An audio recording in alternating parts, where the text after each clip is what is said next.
Que le Seigneur bénisse tous nos amis, frères, sœurs, croyants du message, ou les non-croyants, mais qui croient en Dieu, qui sont abonnés à nos pages. Ceux qui ne sont pas encore abonnés, mais si vous avez eu le privilège de nous capter en ce moment, nous vous remercions, nous vous saluons et nous vous disons shalom, que le Seigneur bénisse richement. Nous sommes au rendez-vous de notre programme de chaque jeudi qui traite plusieurs points selon soit les questions qui nous viennent de nos frères et nos sœurs ou les thèmes que nous-mêmes nous voulons développer. Nous voulons vous rappeler une seule chose. Nous émettons de Père en Côte d'Ivoire, ici dans notre QG, des églises du royaume éternel, du message, du troisième exode ou du troisième testament. Nous ne demandons pas ni sollicitons de l'argent aux gens, à nos abonnés ou à nos amis. Si vous recevez une demande d'argent à notre nom, ça ne vient pas de nous. Par contre, offrande missionnaire ou don volontaire, c'est fait par des contacts privés et non sur les voies publiques. Donc, c'est déjà un moyen de vous prévenir de toute fraude ou bien de tout vol. La seule chose que nous, on peut vous demander, partagez quand même la parole.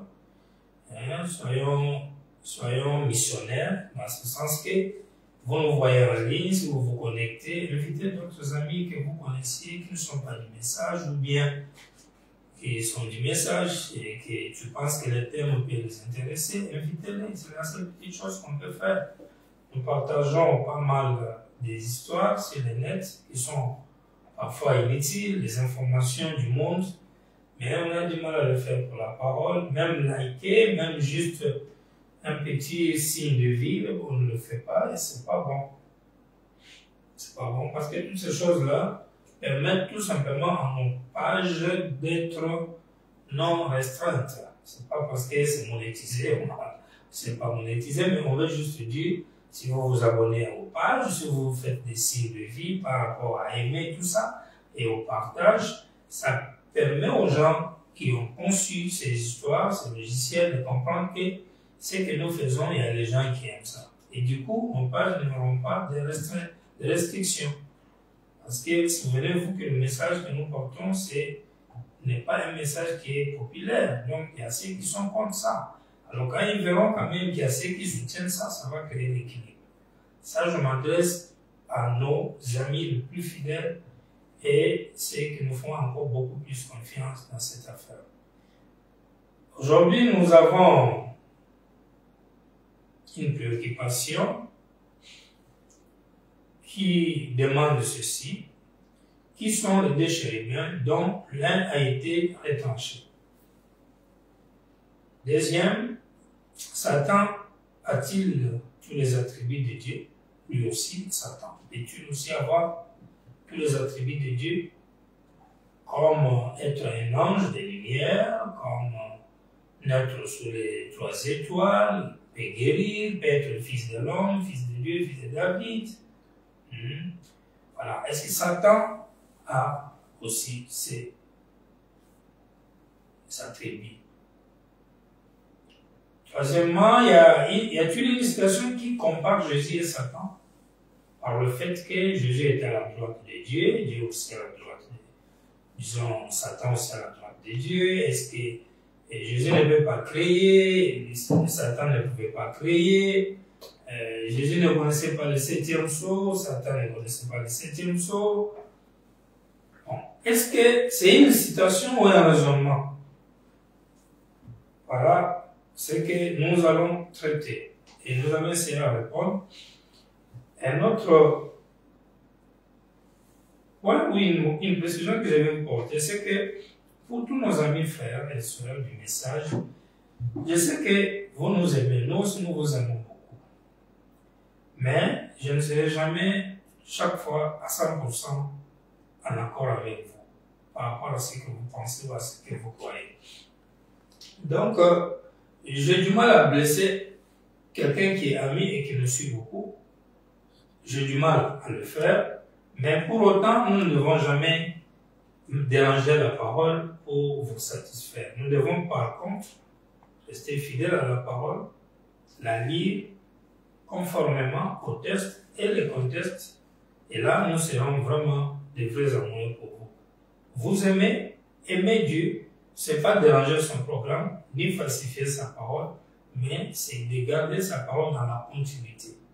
Dans l'Ancien Testament, quand on amenait un songe, une vision, une révélation, pour être certifié vrai, on amenait cela devant le souverain sacrificateur pour que les lumières brillent sur Turim, Urim, Thummim.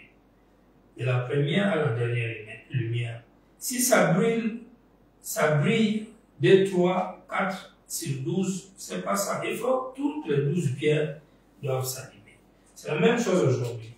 Abraham nous a dit, notre Seigneur Abraham, quand vous avez une révélation, il faut qu'elle concorde avec toutes les Écritures de la Genèse à l'Apocalypse. Il faut que les Écritures aient toujours la possibilité de dire la même chose, allant dans la même direction, avec le même but et même objectif.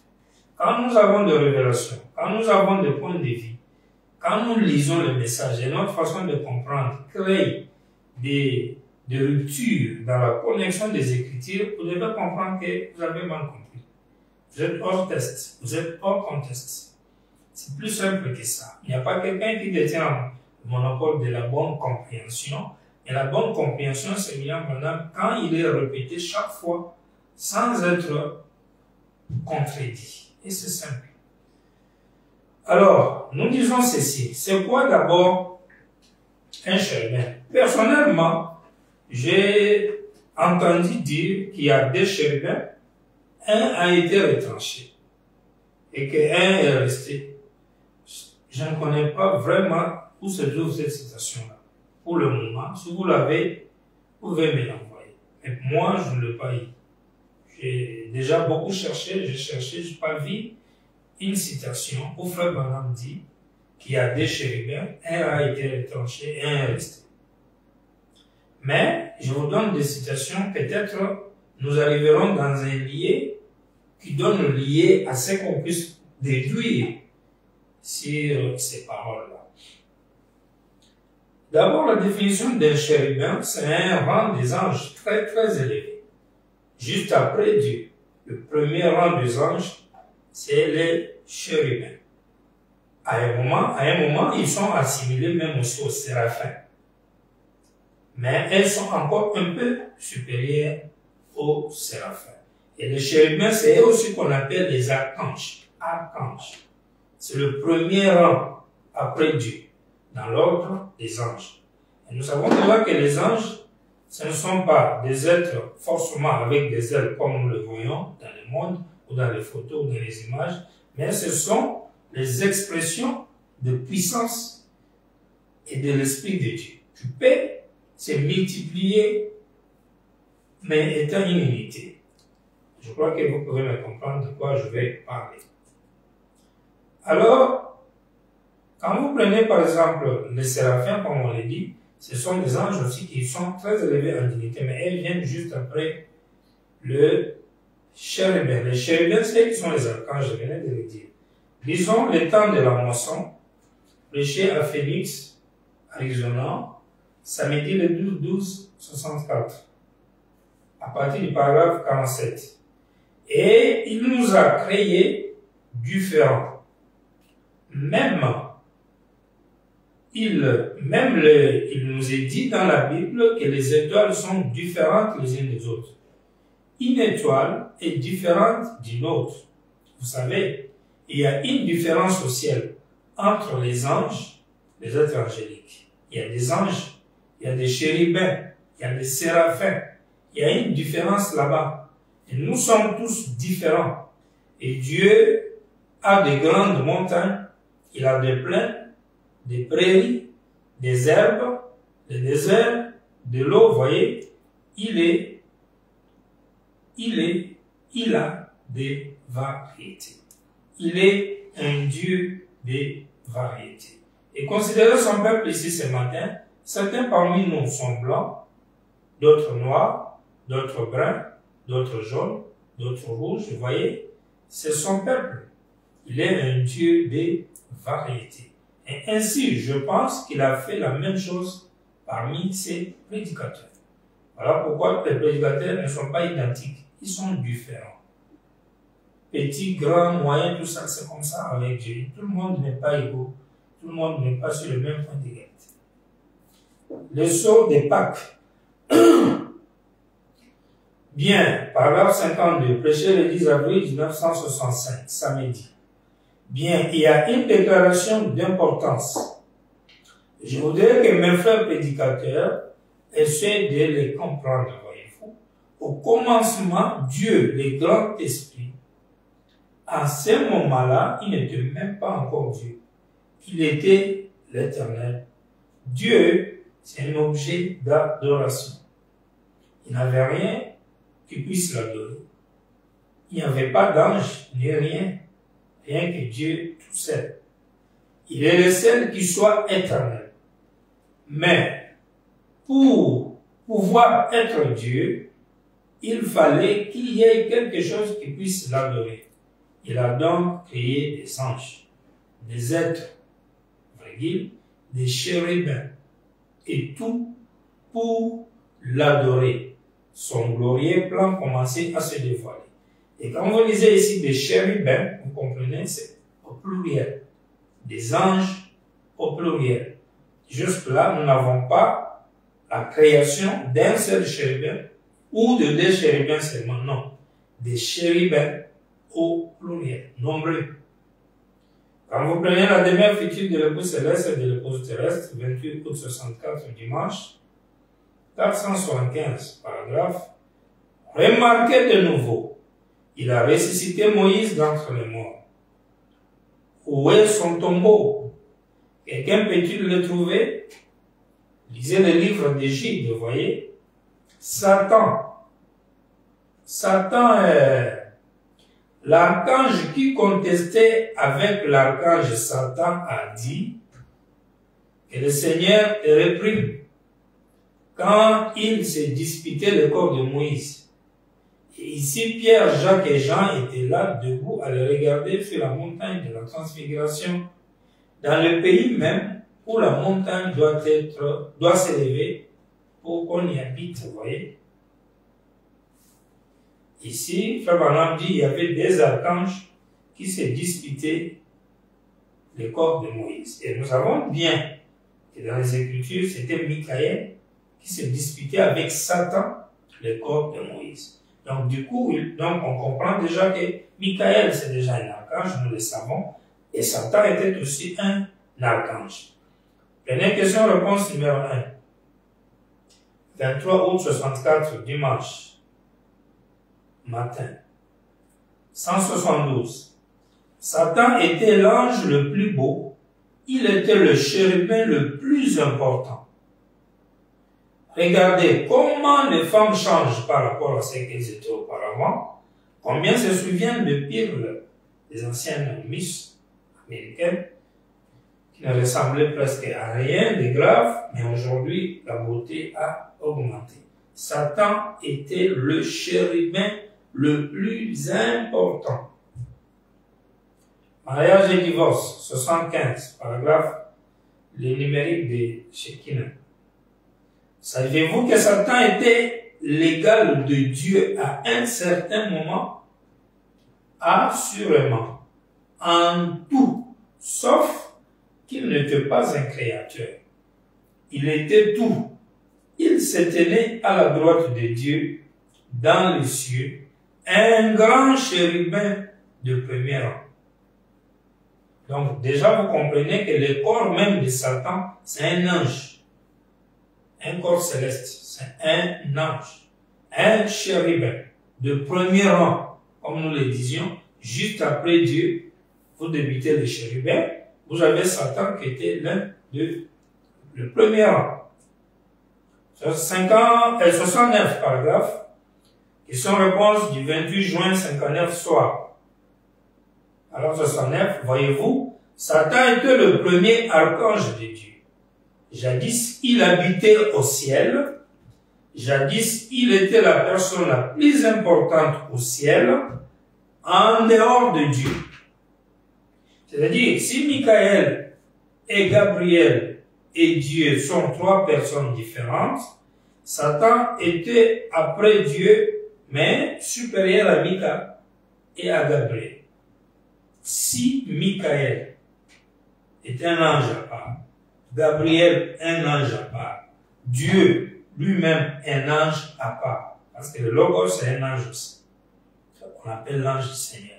Donc, si les trois, disons les quatre, sont différents, du coup, vous verrez que nous aurons au moins quatre chérubins. Mais dont le premier, le plus grand, c'est Satan. Après Dieu. Il dépassera Gabriel et Michael. Si ce n'est pas le cas, alors, Mika et Gabi doivent être la même personne. On va y arriver. Il dit, vous voyez, Satan était le premier archange de Dieu. Archange de Dieu. Jadis, il habitait au ciel. Jadis, il était la personne la plus importante au ciel en dehors de Dieu. Il était le bras droit de Dieu. Quant à la communion, et il s'était enflé d'orgueil. Ici, William Branham ne parle pas de la communion entre Dieu et les gens sur la terre que Jésus est venu rétablir. Ici, il parle de la communion entre Dieu et les anges là-bas, à l'époque, au ciel. Et vous voyez, un pasteur, il lit ça, dès qu'il cite le nom communion, il voit déjà ici, communion là, c'est la communion que Jésus est venu rétablir avec les gens. Donc, Jésus, quant à la communion, c'est lui l'archange là. Alors que la communion dont on parle sur la terre, c'est un humain qui crée le contact. Là-bas, on parle des anges. Vous voyez il y a un problème avec les gens. Je ne sais pas qu'est-ce que les gens cherchent au juste. Alors, il dit, il était le bras droit de Dieu quant à la communion et il s'était enflé d'orgueil. Et n'est-ce pas exactement ainsi que deviennent les gens aujourd'hui? Que Dieu bénisse seulement un homme et lui fasse un peu confiance, celui-ci devient un je sais tout. Il doit commencer une organisation, quelque chose de différent. Pourquoi es-tu tombé du ciel, ô Lucifer? Donc, dès que quelqu'un monte un peu en puissance, Dieu lui fait confiance, ouf, il crée toutes sortes d'organisations, de doctrines et consorts. Parce qu'il veut quelque chose de différent. Et c'est exactement ce qu'on est en train de voir ici. Quand vous prenez Hébreux chapitre 1, 21 août 57, 165, Frère Branham continue à nous définir les anges. Il dit, viens ici Gabriel, ce grand archange. Il a là, Frère Branham souffle, entre là-dedans. Les gens qui sont allés à Sodome, il y a un grand archange Gabriel dans un corps. 166, viens ici Mika, l'ange qui se tient à sa droite. Lucifer était le bras droit de Dieu. Si vous cherchez la définition du bras droit de Dieu, vous verrez, entre autres, par exemple, l'homme de confiance de quelqu'un, le plus proche de quelqu'un, etc. Quand vous regardez ici, et que quelqu'un qui se tient à droite de Dieu, le plus proche encore. En d'autres termes, nous avons deux personnes, des anges qui se trouvaient à la droite de Dieu. Un, on dit, il est à la droite de Dieu. L'autre, on dit, il est le bras droit de Dieu. Son bras droit. Je ne crois pas que Michael devient Lucifer parce qu'il est à côté de Lucifer à droite de Dieu. Parce que l'une des raisons qui ont fait que Jésus soit dit qu'il est Lucifer, c'est parce que la Bible dit, après sa résurrection, il est allé à la droite de Dieu. Mais ici, vous avez Mika à la droite de Dieu. Lucifer, bras droit de Dieu. Alors, Frère Branham dit, viens ici Mika, l'ange, Michael, l'ange qui se tient à sa droite. Frère Branham souffle. Pour le juif, toi, entre là-dedans. Dieu et des anges marchèrent ici-bas dans une chair humaine. Ils ont mis le lait d'une vache, ils ont mangé le beurre qui vient du lait, ils ont mangé du pain de maïs, ils ont mangé de la viande de veau, des anges avec Dieu. C'est ce que dit la Bible. C'est Melchisedec qu'Abraham rencontra alors qu'il revenait de massacre de roi. C'est le fils de Dieu. Donc, vous avez des anges, des grands esprits archanges ont été introduits dans des corps humains différents, plus le corps de Dieu lui-même, trois étant des anges, et ils sont allés visiter Abraham. Michael, c'est un archange, Gabriel, c'est un archange, Lucifer, c'est un archange. Les trois sont des chérubins.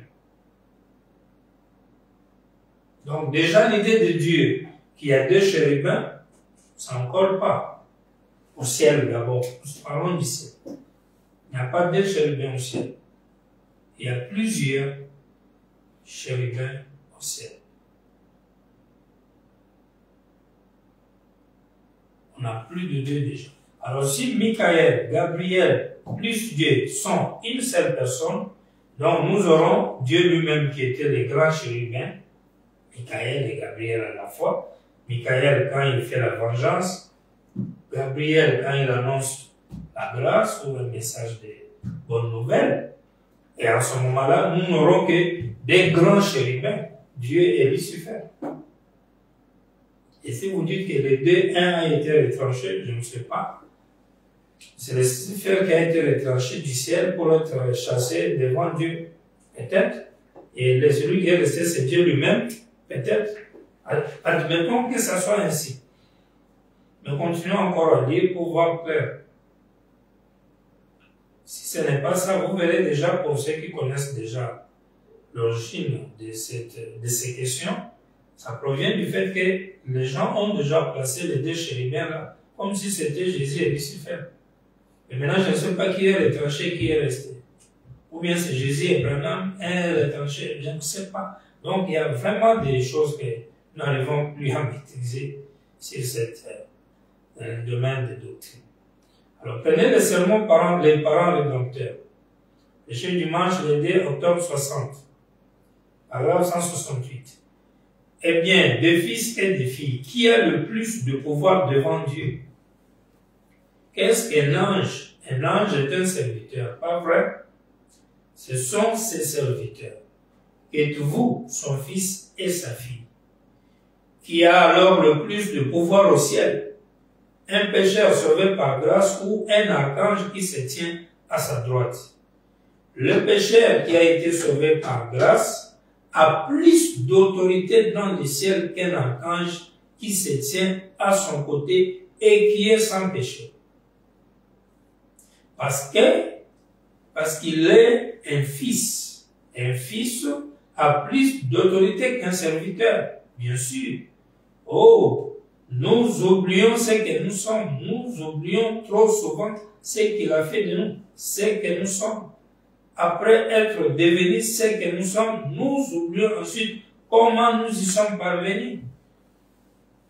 Donc ici, Lucifer et les anges, tous ceux qui sont dans le monde des anges, par rapport à un être humain, et sont inférieurs. Apocalypse 4e partie. Apocalypse chapitre 4, 3e partie. Péché dimanche le 8 janvier 61, 266. Le trône de la grâce, Ézéchiel et Jean ont vu tous deux de même chose. Maintenant, remarquez, maintenant, nous allons bientôt terminer, juste dans un instant. Bon, c'est ici que je voudrais que vous saisissiez quelque chose. Oh, je vous en prie, ne me manquez pas. Maintenant, combien savent que ces chérubins étaient des êtres vivants et non des animaux? Donc, c'est évidemment là qui pose la question. Et là, comme je disais, c'est au pluriel. Ils étaient d'un ordre supérieur. Maintenant, un ange est-il d'un ordre supérieur ou inférieur à celui d'un homme? La question qui est posée, il répond, très bien, messieurs. Lequel est le plus grand, un fils de Dieu ou un ange? Et maintenant, me répond, un fils de Dieu. Un pasteur ne peut pas vous dire que Lucifer est grand. Son corps est créé comment? C'est un corps angélique. Il a été créé quand Dieu créa les anges. Tous les esprits impurs ont été créés quand Dieu créa tous les esprits. Maintenant, lui, il a vendu son âme, sa théophanie, son esprit, sa vie, à l'orgueil et à la grandeur, et il a été condamné par Dieu pour cela. Alors, quand vous prenez l'ordre des anges, Lucifer est le plus grand après Dieu. Mais quand vous prenez l'ordre humain, Lucifer est petit. Aucun ange n'est supérieur à l'ordre humain, à un être humain. Ça, c'est ce que Jean Branham dit. Donc, on ne peut jamais dire aux gens aujourd'hui que savez-vous que Lucifer est tellement grand qu'il était comme si tellement un grand serviteur de Dieu. Comme non, quand Lucifer était avec Dieu au ciel, on n'a aucun récit d'un travail que Dieu lui avait donné. À part être là, en regardant comment Dieu créé. Comme la Bible le dit, marquant, si c'est le sceau de la perfection, quelque chose comme ça, à la création, quelque chose comme ça. Il était là, il voyait tout ce que Dieu faisait. C'est pourquoi il a toutes ces sciences-là. C'est pourquoi il sait comment faire, comment se prendre. Mais Dieu ne l'avait jamais utilisé pour l'envoyer faire quelque chose, donner un message, parce qu'à l'époque, l'homme même n'était pas encore créé. Il n'y avait pas encore les perdis et tout ça là. Parce que le premier récit qu'on nous raconte est qu'après que Dieu créa les anges, ils l'ont adoré. Donc il y a eu la communion, une adoration d'anges adorant leur Dieu ange. Et quand cela a eu lieu, Frère Branham dit, dans cet ordre-là, celui qui était supérieur, c'est Lucifer, par rapport à cette communion-là. Le grand chérubin, l'archange. Et dans l'ordre des anges, il est supérieur, après Dieu. Dans l'ordre humain, les humains sont supérieurs à Dieu. Les humains qui sont de pécheurs. Qu'est-ce que Dieu écouterait avec plus d'attention? Un ange se tenant là devant lui pour demander quelque chose, ou l'un de vous tous qui demande quelque chose? Madame répond, l'un de vous tous, voyez-vous? Parce que vous êtes des fils et des filles, et ne sont que des serviteurs, voyez? Elles sont des serviteurs, mais vous, vous êtes des fils et des filles. Vous voyez donc quelle autorité vous avez? Vous avez simplement peur de l'utiliser. Apocalypse chapitre 4, troisième partie encore, 8 janvier 61, dimanche toujours, 244. Et ces chérubins mentionnés ci-dessus étaient placés à la porte orientale du jardin. Ils allaient dans les 4 directions. J'aurais dû dessiner cela un peu différent de ça. Ici, on va dans le jardin d'Éden. Quand l'homme a péché dans le jardin d'Éden, Dieu a placé les chérubins. Et vous verrez ici que on a dit que ces chérubins, c'était pas un chérubin, ils étaient beaucoup. Pour qu'on ait l'idée du nombre qu'ils étaient là-bas, dans le jardin d'Éden, il dit qu'ils allaient dans chaque direction. En d'autres termes, ils étaient 4. Écoutez, ils étaient placés à la porte orientale du jardin. Ils allaient dans les 4 directions. Il devait être 4. J'aurais dû dessiner cela un peu différent de ça. Je n'arrive pas à le faire correctement selon la disposition de Dieu, et tout comme cela. Mais, j'ai simplement, afin que vous puissiez comprendre ce que je vais dire. Là, c'est le jardin d'Éden. Et ça, c'est la porte. Là, il a dessiné les choses au tableau. Juste ici, elle s'ouvre par ici, s'ouvre par là, tu vois. Il place les portes dans le jardin. Donc, ils étaient 4. Il dit, il y avait des chérubins, tu vois, donc il montre maintenant comment les chérubins étaient éparpillés, des chérubins. Et rappelez-vous, il n'était pas dit un chérubin, il est dit des chérubins. Des chérubins étaient placés là pour garder quoi? L'arbre de vie. C'est ce qu'ils devaient garder, le chemin de l'arbre de vie. Le chemin qui est, et frère Alain pose la question, qui est le chemin? Le répond Jésus. À partir d'où cela est-il reflété ici? Il y a le Saint des Saints ici. Il y a les chérubins. Saint des Saints avec les chérubins autour. Donc, j'avais raison quand j'ai dit qu'il y a beaucoup de chérubins. Et dans le jardin d'Éden, c'est pas un chérubin, ce n'est même pas 2, il y en avait 4 parce qu'ils allaient dans chaque direction. Chose qui va se confirmer plus tard. Avançons. 246. Remarquez bien, ces chérubins que Jean a vus devaient être intéressés à garder l'arbre de vie. Dans le même chérubin décrit dans la Genèse, dans l'Éden, Jean les a vus. Et on saura Jean a vu comment. Vous voyez? Il dit, ces chérubins que Jean a vus devaient être intéressés à garder l'arbre de vie, donc ils devaient aussi être intéressés aux êtres humains. Lisez plutôt Genèse, tu vois, il nous ramène en Genèse. Revenez une fois de plus à la Genèse, ils gardaient l'arbre de vie. Ils le gardaient, le chemin de la vie, le chemin de la vie. Bon, alors, lorsqu'il fit cela, lorsqu'il construisit l'arche de l'alliance, il plaça des chérubins pour garder l'arche. Donc, quand Jean et Genèse nous décrivent les chérubins dans la Genèse, vous allez vous rappeler, Jean a vu 4 chérubins. Vous allez voir en bas ici, il va les citer. C'est ce qu'on a appelé autrement 4 êtres vivants. C'est 4 chérubins, ce n'est pas 2. Mais quand Dieu dit à Moïse de construire l'arche, il leur donne de fabriquer 2 chérubins pour garder l'arche. Voyez-vous ce que c'est? C'était le temple, c'était l'autel, les gardiens du trône. Quant aux 2 chérubins, il lui dit, fais-les de reins bâtis.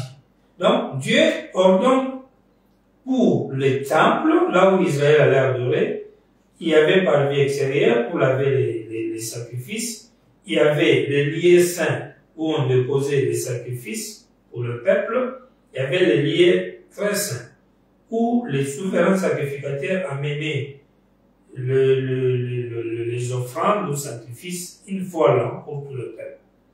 Et le peuple devait obtenir le pardon. Et là-dedans sur l'arche, il y a 2 chérubins faits en airain. Parce que, souvenez-vous, l'airain veut dire les jugements. Donc ici, Dieu, pour pardonner les péchés d'Israël, dans l'arche, il a mis 2 chérubins en airain pour montrer les jugements et les expiations des enfants d'Israël. Ils ont fait, maintenant lui-même doit expliquer. Bon, alors il fit cela. Lorsqu'il conduisit l'arche de l'Alliance, il passa 2 chérubins pour garder l'arche, voyez-vous.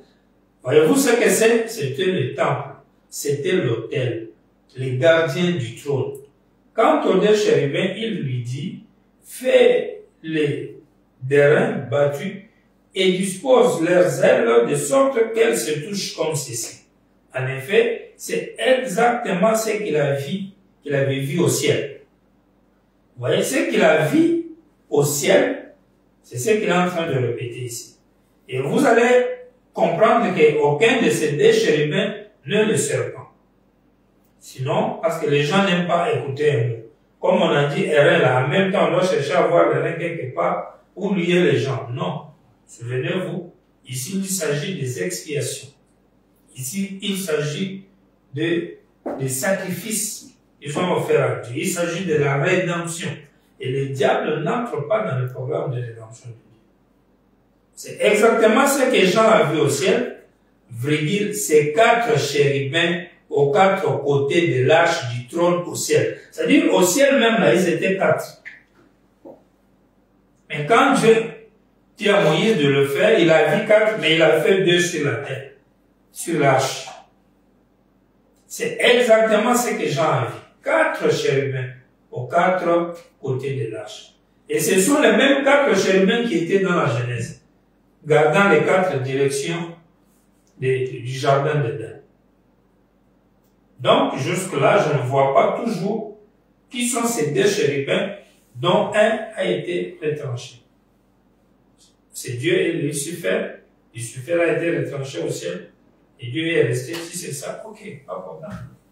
Si ça n'est pas ça, alors, c'est lui qui vous dit, les 2 chérubins là, c'est pas ça. Il faut qu'il vous dise qui sont pour lui là, les 2 et qui est retranché et qui est resté.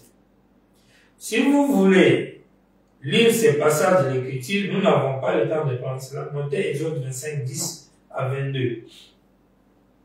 Quand vous descendez, ils étaient les gardiens de l'arche. Ces chérubins sont les gardiens du trône de la grâce. C'est pourquoi plus tard, ces chérubins sont devenus Matthieu, Marc, Luc et Jean. 4 gardiens du trône. Pendant les 7 ans de l'Église, ces chérubins sont devenus lion, taureau, l'homme et aigle. Ce sont les 4 êtres vivants et c'est les 4 chérubins, les gardiens du trône. Et 159. Maintenant, il garde le trône de la grâce quand Dieu est dans sa gloire de Shekinah. Où était la gloire de la Shekinah? Sur le trône de la grâce. Est-ce vrai? Il garde cette gloire de la Shekinah. Écoutez mes amis, ainsi cela montre que tout vaurien ne peut pas s'approcher de là et avoir part à cela.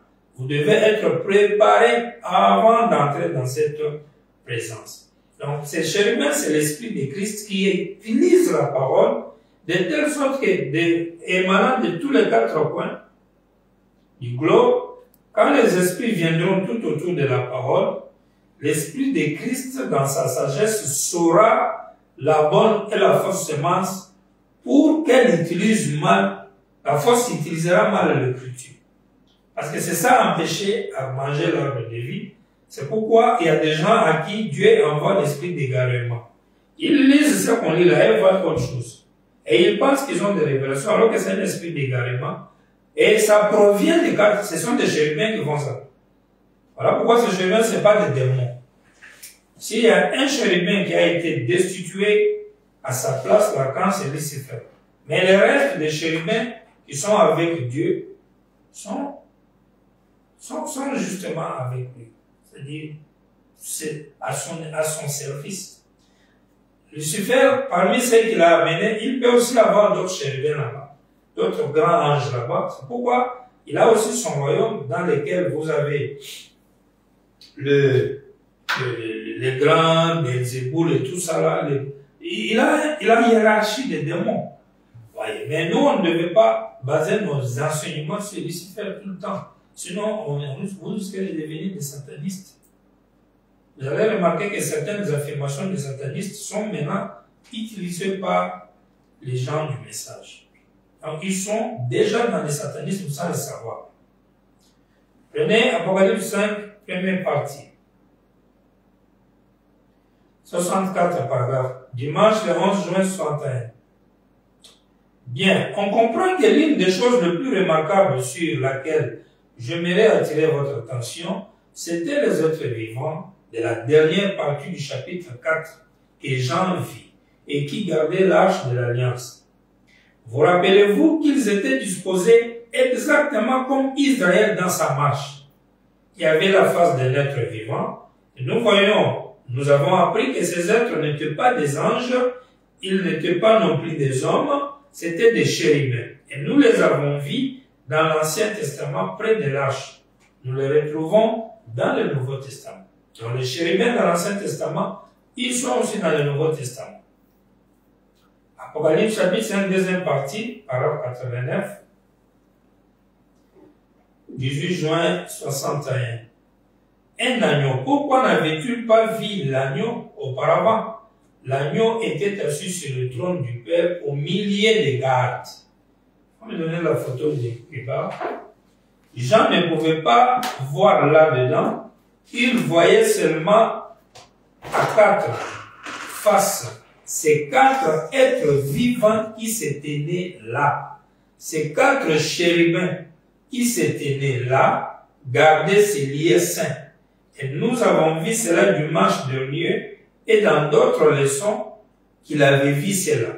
Mais qu'il n'avait pas pu voir ce qui se trouvait au-delà.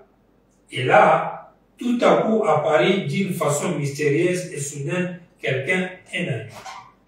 Voilà une grande lecture du psaume 99, 1-9, de la façon indiquée. L'Éternel règne, le peuple tremble, il est assis sur les chérubins, la terre chancelle. Vous voyez, quand Ézéchiel avait vu la photo, vous allez vous rappeler de cette photo, vous verrez dedans qu'il y a la face d'un lion, d'un aigle, de l'homme, et puis le bœuf, ou le taureau. Et vous comprendrez que, ou le bœuf, je pense, le bœuf, et vous comprendrez que ces quatre êtres vivants que nous avons l'habitude de mentionner, ce que Ézéchiel a vu, ce que Jean a vu, c'est ça qui était dans le jardin d'Éden. Et c'est ça, dans le Nouveau Testament, qu'on appelait Matthieu, Marc, Luc, Jean, raison pour laquelle Matthieu a envoyé les gens dire, par Jésus, justement, quand il a dit, allez baptiser les gens au nom du Père, du Fils et du Saint-Esprit. Les gens ont pris ces paroles pour dire, ah, vous voyez, Jésus, c'est un polythéiste. Il croit en plusieurs dieux, sinon pourquoi il a ordonné aux gens qu'aller baptiser au nom du Père, du Fils et du Saint-Esprit. Donc, c'est lui le Père de la nation. Ça, ce sont des mensonges. Frère Branham dit ce qui avait poussé Jésus de dire là, hein, frère Patrick. Donc tu es concentré sur moi, il faut être concentré sur ta caméra. Donc, ce qui avait poussé Jésus de dire ce qu'il avait dit là, frère Branham dit c'était Matthieu. Parce que Matthieu était le gardien du trône. C'est pas que il l'a fait parce qu'il est un père de dénomination. Non. Là, vous mentez, les enfants de Dieu. Il a dit Père, Fils et Saint-Esprit parce qu'il était le gardien du trône. Il avait l'esprit de la garde du trône. Quand il dit à ses disciples, ne me faites pas connaître, c'est parce qu'il a l'esprit du garde du trône. Quand il dit, attendez jusqu'à ce que le Fils de l'homme soit ressuscité de mort, afin que vous puissiez publier sur qui je suis, ou bien sur quoi que ce soit de moi, c'est l'esprit de quatre êtres vivants de garder le trône qui le pousse à dire toutes ces choses-là. Et Frère Branham a fait la même chose avec le serpent écrasé. Donc, en jouant le rôle du gardien du trône. Il dit qu'il a gardé le trône avec le baptême au nom de Jésus-Christ, alors que Jésus lui a gardé le trône avec le baptême au nom du Père, Fils et Saint-Esprit. Voilà pourquoi il faut décortiquer le mystère qui est caché dans le baptême au nom de Jésus-Christ pour trouver le nouveau baptême, tout comme il faut décortiquer le mystère du baptême au nom du Père, Fils et Saint-Esprit pour trouver Jésus-Christ. Plutôt qu'avoir des groupes de dénomination, oh non, nous on soutient l'un ou bien l'autre. Et ils se battent. Donc, ce qui fait que ces écritures-là sortent dans les écritures et dans la parole, pardon, c'est l'esprit des quatre êtres vivants. Ils ne sont rien d'autre que Christ lui-même en quatre apparences. Ce sont toujours les choses attachées à la divinité. Dieu est tellement grand qu'il peut être un assis sur le trône et puis se multiplier fois 1 million. Et apparaître comme cela sous forme des images qu'il peut vouloir en tant qu'esprit. Et c'est comme ça avec les démons aussi.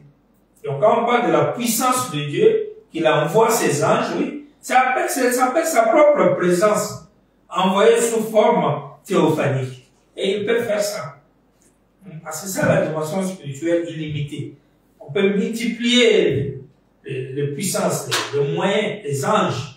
Puis du coup, vous ne voyez plus rien. Ça devient un individu. Vous voyez? Ça, c'est le domaine de la divinité. Donc, voilà un peu ce que nous avons voulu donner par rapport au chérubin. Vous allez comprendre que quand vous avez ça, vous comprenez qu'il y a 4 chérubins et qui s'initieront en un. Pourquoi? Parce que tous ces esprits, lion, l'homme, bœuf, aigle, à la fin, vous trouvez que c'était l'esprit de Dieu. Un. Donc, il y a eu Michael, il y a eu Gabriel, ce sont des archanges, ce sont des chérubins, il y a eu beaucoup de chérubins, et dans le rang des anges, Satan était le grand. Mais inférieur à Michael. Michael était supérieur à Satan. C'est pourquoi il l'a frappé. On ne pouvait pas dire que Satan est grand alors que Michael l'a frappé. Donc si Michael a frappé Satan, parce que Michael, c'est Dieu lui-même. Gabriel, c'est Dieu lui-même. Et c'est Gabriel qui est venu voir Marie pour créer un corps dans son sein par la foi, afin de mettre au monde de Jésus-Christ une preuve que un type comme quoi Dieu aujourd'hui créerait les gens sans sexe, mais au moyen de la parole parlée, et il y aura une nouvelle naissance. Et maintenant, si aujourd'hui on croit que le corps de Jésus, la chair, c'est pas Dieu qui l'a créé, celui qui dit ça, c'est un sataniste. Oui, c'est un sataniste. Parce que c'est ça la doctrine des satanistes. Il faut un peu lire leurs documents. Ils sont aux États-Unis, ils sont éparpillés dans le monde. Vous allez comprendre. Donc, on risque d'avoir les satanistes dans le 3e exode, ou même dans le message, mais utilisant le même message. Et ça, c'est très grave. Vous voyez? Parce que le corps de Jésus, c'est un corps créé par Dieu au moyen de l'ange Gabriel, l'homme, le Saint-Esprit. Sinon, toute la Bible là, elle est une aventure à vérité. Il n'y a rien de vrai. Et du coup, Frère Branham même n'aura aucune valeur. Parce qu'il a prêché une Bible des démons, il a défendu des histoires diaboliques. Donc, finalement, le message est KO. Voilà pourquoi quand les gens s'opposent à ces choses-là, ne les jouez pas. Ne pensez pas qu'ils vous blessent. Mais c'est sérieux. Vous pensez qu'avec ça vous aimez Branham, mais vous n'aimez pas Branham. Vous le détruisez complètement, sans pitié même. Et vous vous retrouvez dans la doctrine sataniste. Prenons le deuxième point, je vais vous prouver que vous allez dans la doctrine sataniste. Parce que vous prenez, quand quelqu'un demande par exemple les attributs de Dieu, quand les gens disent que les Lucifer, il peut naître sous la constellation des 3 étoiles. Qu'est-ce que ça voudrait dire maintenant? Vous voyez là où vous avez amené les choses? Prenons les premières expériences spirituelles. Prêché le 13 juillet 52 après-midi. Abraham dit ceci, paragraphe 25. Il a dit, il parle de la dame là, à son hôte, elle a dit, c'est pas ce dont je parle. Je ne sais pas ce que tu deviendras. Mais je sais que d'après l'astronomie à ce temps-là, il a essayé de me parler des cycles. Et en commémoration du Fils de Dieu. Quand les 3 étoiles s'étaient assemblées, elle a dit, 3 mages, les mages suivaient 3 différentes étoiles. Ils ne savaient pas quand ils venaient. Elle a dit, quand ils se sont assemblés, ils se sont rencontrés à la porte de Bethléem, suivant 3 différentes étoiles. Et elles ont formé une seule étoile du matin, qui s'est suspendue au-dessus de Christ.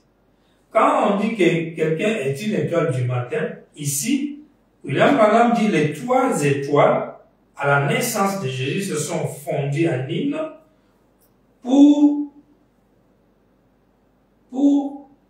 former une étoile du matin. C'est ce qu'on appelle la colonne de feu.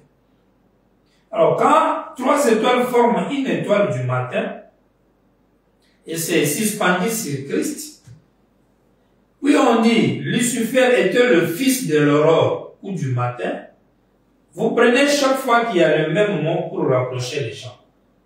Est-ce que c'est une citation ou un raisonnement? Qu'est-ce qu'il y a alors au raisonnement? Parce que j'entends quelqu'un qui dit, vous voyez, on a du mal à préciser comment, par exemple, le corps de Jésus a été créé. Parce que la question est de savoir si Jésus est créé par Lucifer ou encore il est engendré par le serpent, il est le fils du Caïn, ou je ne sais pas de qui, la semence du serpent au temps de la fin, si on ne comprend pas ce que ça veut dire, ou il est le serpent recréé par Dieu, on ne sait pas, mais dans le sein de Marie. Donc Dieu a recréé un serpent dans le sein de Marie par la puissance du Saint-Esprit. D'ailleurs, quand vous êtes recréé comme cela, vous ne pouvez même pas être appelé serpent parce que serpent signifie péché. Quand vous êtes créé comme ça, vous devez être le saint. Donc, alors, Dieu, s'il a créé Jésus, il ne l'appelait pas serpent. Nouveau nom. Il serait créé saint. Sinon, Dieu ne créerait pas le péché. Ce que Dieu ne touche n'est pas péché. Ce que Dieu fait n'est pas souillé. Soyons quand même sérieux. Donc, s'il crée le corps de Jésus dans le sein de Marie, okay. Maintenant, s'il n'a pas créé, parce que quand on demande qui a créé le corps de Jésus, je vois qu'on a du mal à répondre à cette question-là. Parce que, justement, si on répond, on est bloqué. Si le diable a créé le corps de Jésus, donc cela veut dire que les 3 étoiles sont sur le corps du diable, alors il devient même le créateur, alors qu'il n'est pas le créateur.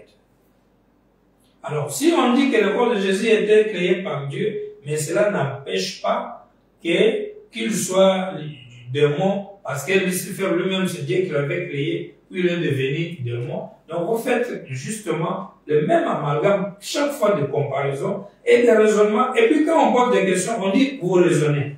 Alors que le concept même que vous énoncez, c'est un sujet d'un raisonnement. Alors là, je ne comprends pas. Parce que vous avez remarqué que Lucifer a été créé par Dieu, puis il a péché et il a été chassé. Tous les démons ont été créés par Dieu, ils ont péché, ils ont été chassés. Il n'y a pas de problème. Mais Jésus a été créé par Dieu, mais il n'a pas péché. Il était prophète, il est resté soumis à Dieu jusqu'à la fin. Donc, à quoi sert de le comparer que non, pourquoi vous estimez que Jésus ne peut pas être faux Parce que Lucifer était autant grand que n'importe qui, il était bien créé, mais il est tombé. Mais il est tombé parce qu'il a mal fait. S'il n'avait pas mal fait, il n'allait pas tomber. Et l'autre ici, lui, n'a rien fait. Vous voulez le faire tomber dans quoi? Parce qu'il est créé dans un but de servir Dieu, un service à la croix. Il devient, dans la comparaison avec en fait Lucifer, comment? Comment? Alors, Fabalam dit, et elle a dit, l'hymne c'était la descendance de Cham, de Sem et de Japhet, les trois fils de Noé. Et elle a dit, ces trois étoiles ont fusionné et ont formé une seule étoile qui s'est suspendue au-dessus de Christ. Elle a dit, alors quand elles se sont séparées, elles n'ont jamais regagné leurs orbites, elles n'y ont jamais été depuis lors. Elle a dit, eh bien, tous les astrologues du pays n'ont jamais vu cela depuis lors, n'ont jamais observé cela. Cela a été donné de façon surnaturelle et elle a continué à parler comme cela de toute son histoire. Eh bien, je ne pouvais pas comprendre de quoi elle parlait. Et elle a dit, en commémoration du plus grand don que Dieu ait jamais donné à la terre, il envoie encore quelque chose du monde en commémoration de ce temps-là. Eh bien, ai-je dit, madame, je ne suis pas chrétien, je n'ai rien à faire avec le prédicateur, je n'ai rien à faire avec ce que vous, je connais rien sur les étoiles, tout ce que je sais, c'est que je suis garde-chasse de l'India. Les étoiles se réunissent autour d'un grand don que Dieu donne aux gens. Il n'y a pas de diable dedans.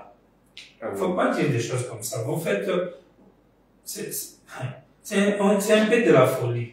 Et si ce n'est pas de la folie, alors vous devenez sataniste. Parce que c'est ça les enseignements du satanisme. Prenez le sermon Jéhovah Jireh, Indianapolis, mercredi le 12 juin 57, paragraphe 31. Abraham a crié en Dieu, il a dit, l'Éternel, comment saurais-je que ces choses vont arriver? Il a dit, Abraham, sors, je vais te montrer. Il a dit, premièrement, il a dit, regarde la poussière de la terre. Il a dit, ta postérité sera comme la poussière de la terre. Peux-tu la compter? Non. Il a dit, lève les yeux vers le ciel, vers un autre endroit. Il a dit, ta postérité sera sans nombre, comme les étoiles du ciel. Voyez, de la poussière aux étoiles. Ce qui évoquait la résurrection. Voyez-vous cela? Les esprits spirituels devaient comprendre cela immédiatement. De la poussière aux étoiles. Et la principale de toutes les étoiles, c'est l'étoile du matin. La plus brillante, le plus beau d'entre 10 000, l'hélice de la vallée, l'étoile du matin, le Rédempteur, le parent rédempteur, comme il est admirable. Il dit, viens Abraham, je vais te montrer comment je vais faire ceci. Il a dit, il est allé prendre une génisse, un chèvre, un bélier, une tourterelle et un pigeon, et il les a coupés en morceaux, ainsi de suite. Vous allez remarquer que ici, l'étoile du matin, lys de la vallée, parent rédempteur. Des titres que Jésus a portés comme précurseurs, mais qui reviennent aujourd'hui dans la perfection à William Branham. Donc, si le fait seulement consulte le nom étoile du matin, Lucifer, fils de l'aurore, donc, comme toi tu es étoile du matin, tu es Lucifer. Non, il y a une étoile du matin qui veut dire le Logos aussi, qui est sorti tôt, le premier fils de Dieu, engendré, qui est sorti de Dieu, créé ou bien, oui, créé. Et donc, Salomon dit le fils qui jouait devant la porte de son père. Et il y a eu l'un des premiers anges qui était là-bas au début de l'histoire. C'est de ça qu'on parle. Cela ne veut pas dire, dès que vous êtes parmi les premiers là, quand tu fais quelque chose, Lucifer te copie, allez, tu deviens Lucifer. Mais imaginez-vous un peu Moïse. Il a grandi chez Pharaon, il connaît tous les rituels de la magie de l'Égypte. Il va dans le désert, il revient avec un bâton, et le bâton change en serpent, les bâtons des Égyptiens changent en serpent, les mouches, les ceci, et aussi les ceci, grenouilles, et aussi grenouilles, tout ça là. Donc, ça, est-ce que Moïse était un démon? Non. Ce que Moïse faisait ne venait pas de la puissance de Dieu, bien sûr. Mais cela ne veut pas dire que parce que le diable limite ou fait aussi pareil, c'est qui est son travail, du coup, celui qui fait ça devient le diable. Et ça, c'est ça le raisonnement. Ce n'est pas une citation. Ça, vous faites des déductions de raisonnement. Le raisonnement n'est pas mal. Parce que le raisonnement, c'est un art, c'est une capacité de collecter les informations et de chercher à harmoniser les choses, à les étudier. C'est une bonne chose que Dieu nous a donnée. Nous vivons dans l'âge de la connaissance. Mais quand le raisonnement nous donne des produits qui nous amènent à des conclusions qui frappent Dieu, à ce moment-là, ça devient des blasphèmes. Il a dit, Abraham continue, il a dit, viens Abraham, je vais te montrer comment je vais faire ceci. Ok, je laisse ça. Prenez le baptême d'eau. Prêchez Beaumont, Texas, jeudi le 19 janvier 61 après-midi. Paragraphe 49. Maintenant, combien de tribus y a-t-il sur terre? 3. Postérité de Cham, Sam, Japhet. Maintenant, ce sont les Juifs, les gentils et les Samaritains. Vous voyez? Très bien. Ils sont tous ici de ces 3. Et Dieu me pardonne de dire, si la Bible est exacte, en effet, c'était toute la terre fille de toutes à l'exception de ces 3 garçons. C'est exactement de là qu'est ici notre génération. Maintenant, 3 mages vinrent voir Jésus. L'astronomie déclare qu'ils suivaient 3 étoiles différentes et que ces 3 étoiles ont fusionné pour former une seule étoile. Vous voyez? Et les 3 sont un, toujours. Vous voyez? Or, les 3 attributs de Dieu font un seul Dieu. C'est donc Dieu le Père, le Fils et le Saint-Esprit. Il ne s'agit pas de 3 dieux. Jésus à Philippe a posé cette question, il a dit, Seigneur, montre-nous le Père, cela nous suffit. Jean 14, il a dit, il y a si longtemps que Jésus est avec vous, Philippe, et tu ne me connais pas. Il a dit, quand vous me voyez, vous avez vu le Père. Donc ici, Frère Branham ramène les 3, en prenant les 3 comme les 3 de la divinité. Mais vraiment avec précision, les signes de la sémence du temps de la fin. Prêché lundi le 19 mars 62, 128. C'est très bien s'il veut croire cela. 3 est le nombre de la perfection. Mais pour moi, que représente ce 3, pas de 3 étoiles, que croyons-nous? C'était les 3 de la perfection, les 3 étoiles, montrant que la Trinité de Dieu, Père, Fils, Saint-Esprit, fit manifester dans un homme Jésus-Christ, le seul homme parfait.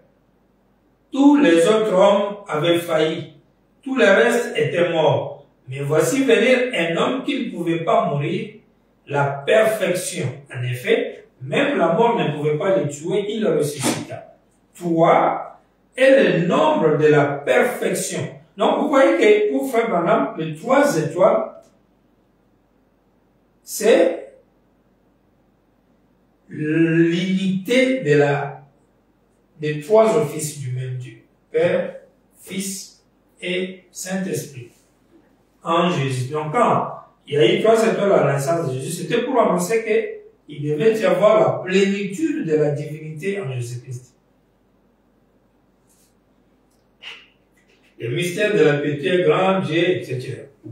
Alors si quelqu'un dit que Jésus, son corps est créé par le diable, il ment, il fait entrer le diable un grand monsieur dans les choses de Dieu.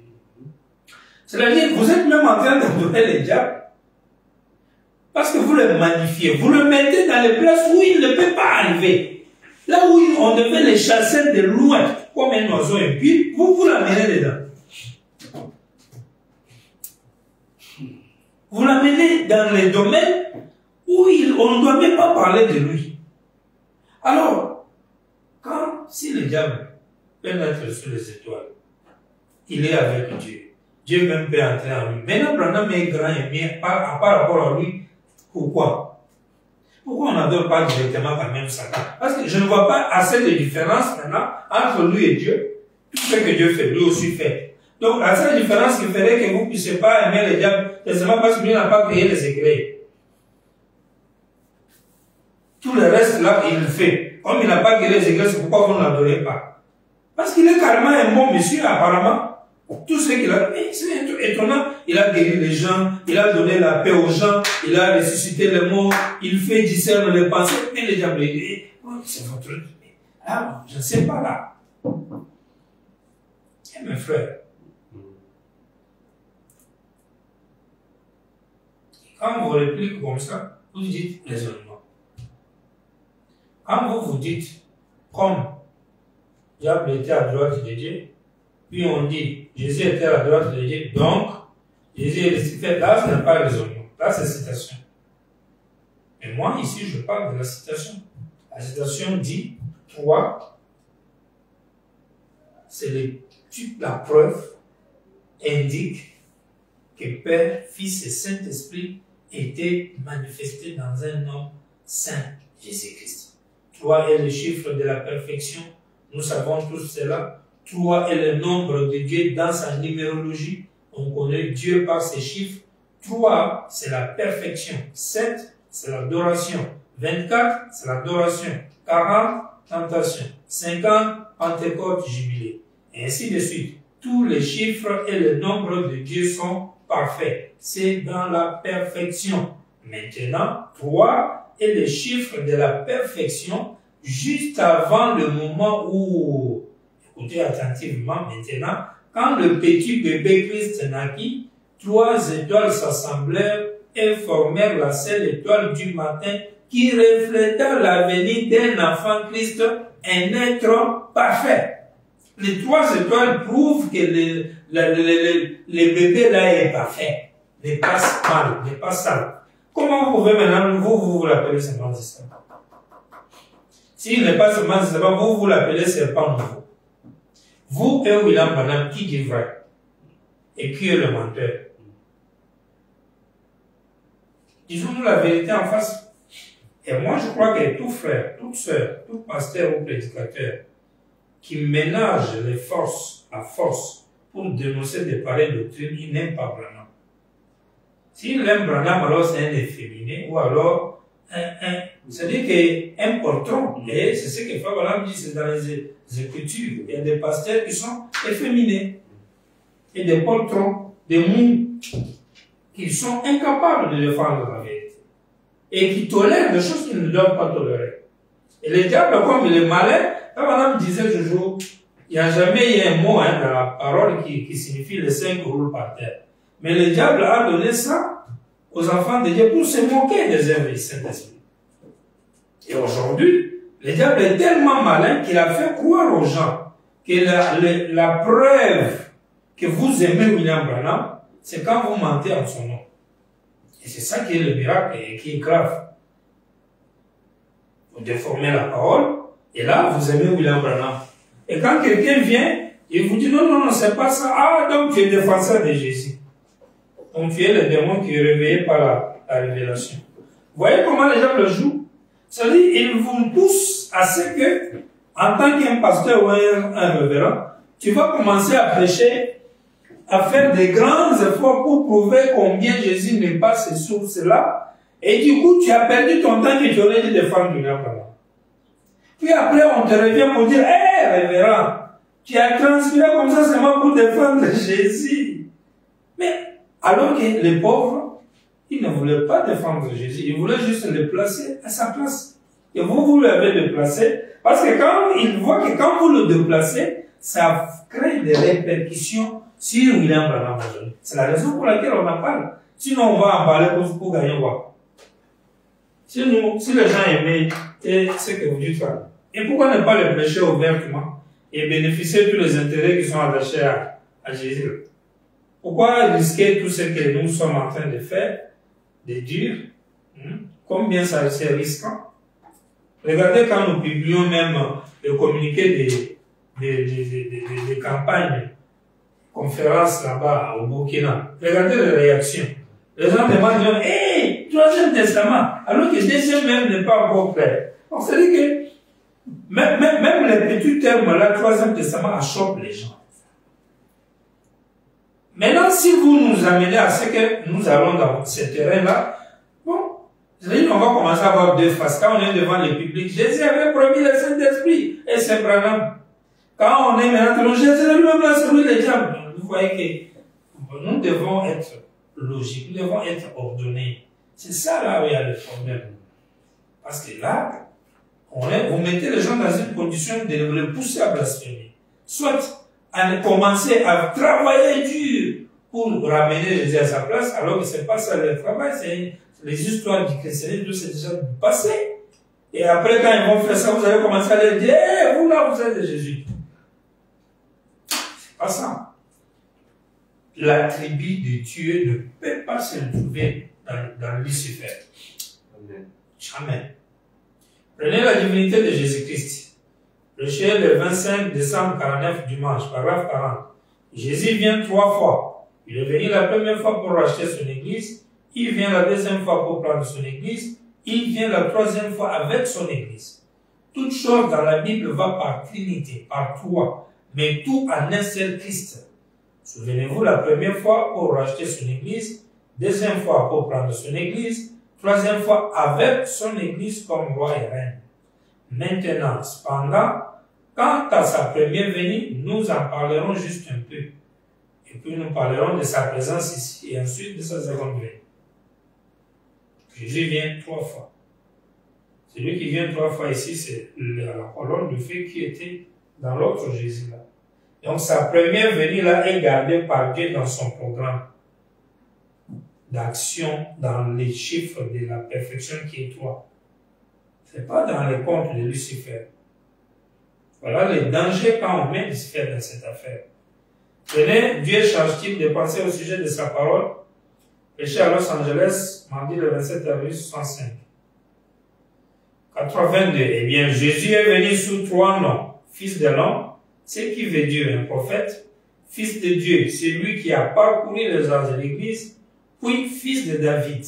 Mais entre le fils de Dieu et le fils de David, selon sa propre parole, et selon Malachie 4 et beaucoup d'autres passages d'Écriture, il doit retourner dans son église sous une forme physique, parmi les gens, dans les êtres humains, pour être un prophète.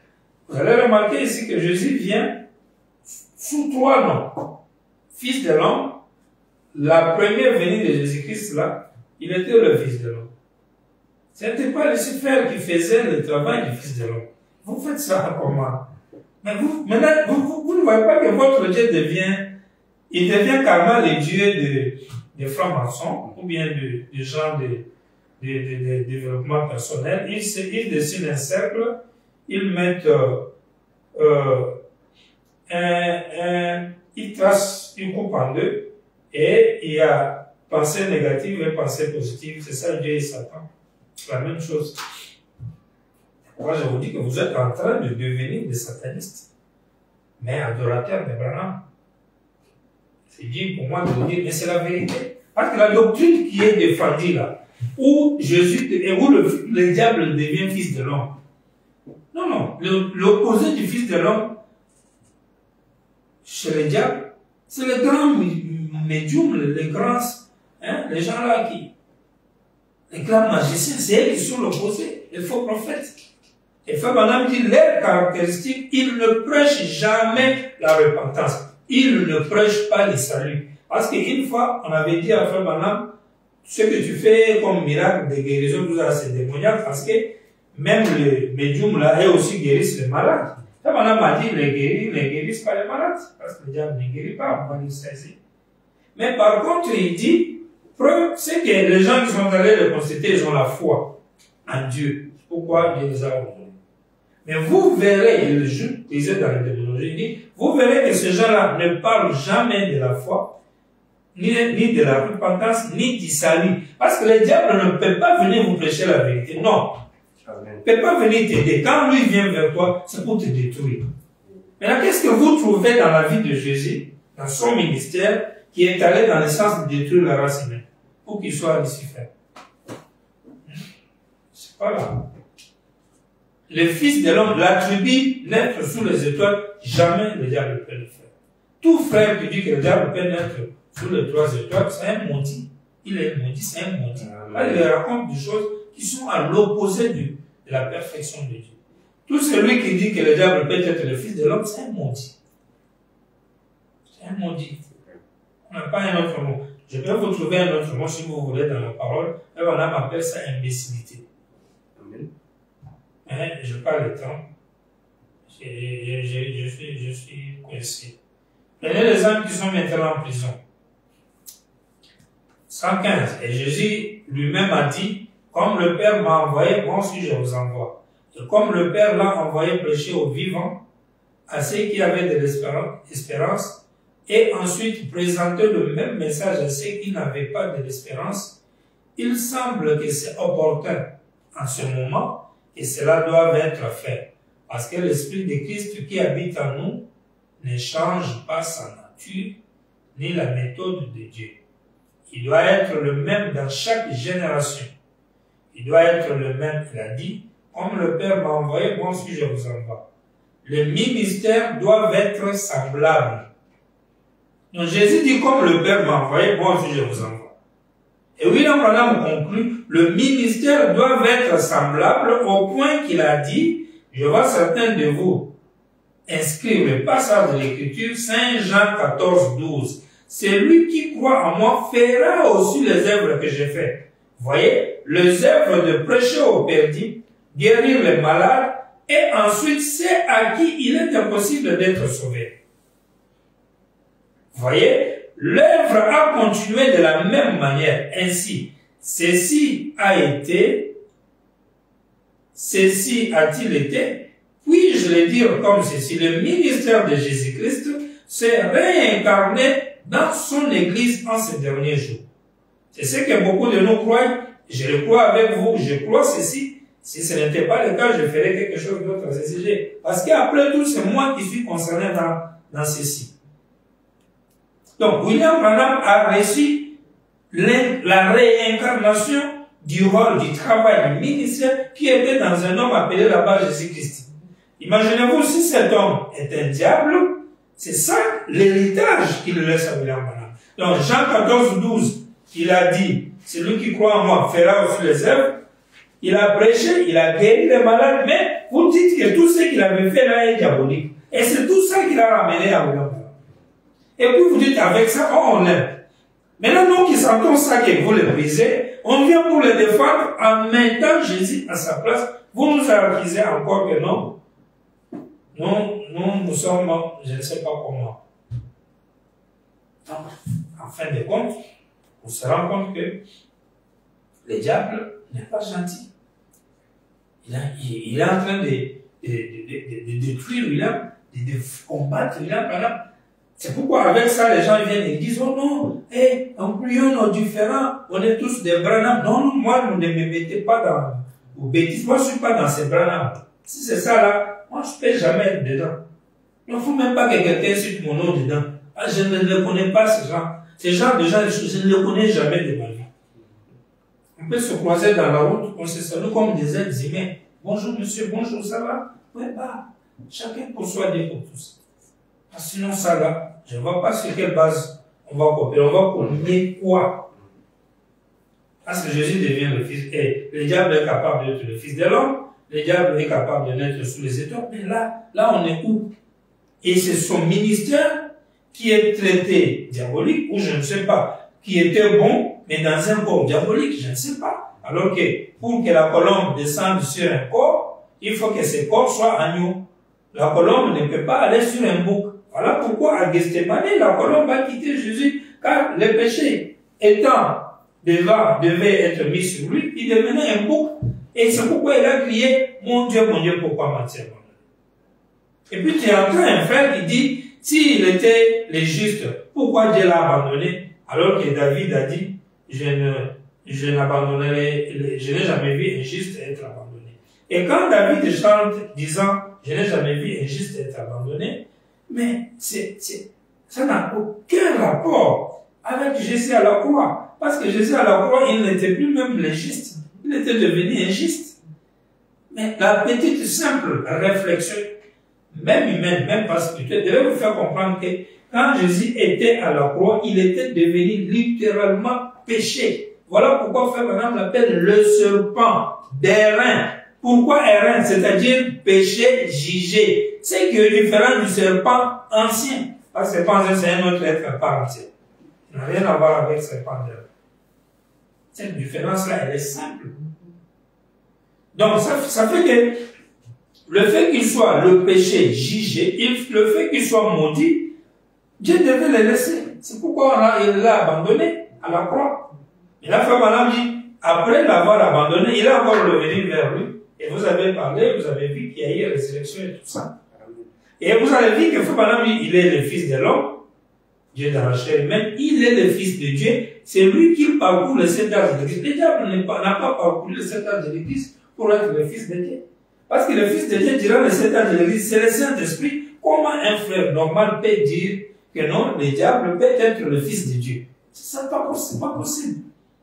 Pas même dire qu'il est le fils de Dieu dans le sens qu'il fut créé par Dieu en tant qu'un grand chérubin mais qui est tombé, mais être dans l'attribut d'accomplir le fils de Dieu, chose qui est attribuée à Jésus dans les 7 âges de l'Église, même quand il n'est plus Jésus de Nazareth, mais l'épouse. Alors là, il y a un problème. Et puis il va encore être le fils de David. C'est pas possible. L'aveugle Bartimée, le 2 avril 54, paragraphe 11. Eh bien, si vous croyez que c'est Dieu, il n'y a que 2 choses qui peuvent parler. Cela devrait être surnaturel. Et le surnaturel ne vient donc que de 2 sources. C'est soit Dieu, soit Satan. Et j'aimerais que quelqu'un pointe du doigt une écriture ou une personne qui ait jamais été guérie par le diable. Ou une écriture qui jamais se rapporte à la guérison par le diable. Là, le diable peut placer une malédiction sur vous, mais il ne peut pas l'ôter. C'est le Seigneur seul qui peut guérir les maladies ou les afflictions. C'est le Seigneur. C'est ce qu'ils disent de Jésus, il était Belzéboul. Ils ont dit qu'il était Belzéboul car ils pouvaient lire et connaître ce qui clochait chez ces gens. Connaître leurs maladies, connaître leurs noms et qu'ils étaient d'où ils venaient. Je pense que ce n'était pas chez tout le monde. Il ne disait que c'est que le Père lui montrait. La profondeur appelle la profondeur. Washington, j'ai dit, le 24 juin 54, à la 23. Bien des fois, quand les gens sont guéris, une grosseur est un démon. Toutes les maladies sont du diable. Dieu ne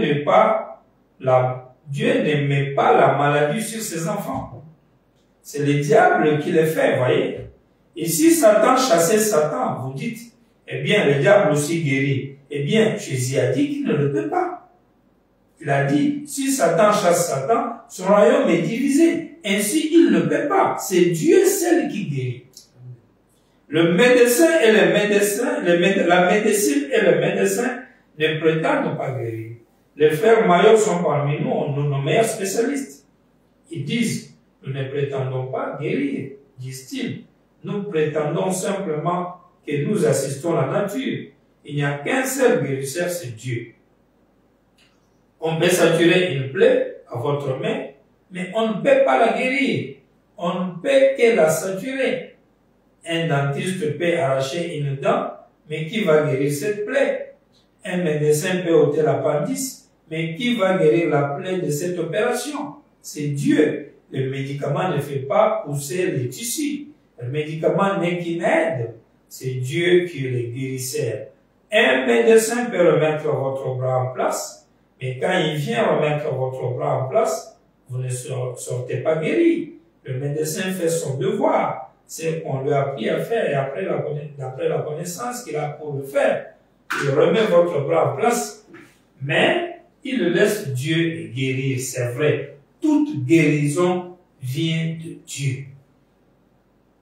Le diable n'a pas l'attribut de guérir quelqu'un. Il ne peut pas. Conférence avec Dieu. Dimanche le 20 décembre 59 matin, 51. Je crois qu'aujourd'hui nous sommes à une autre conférence.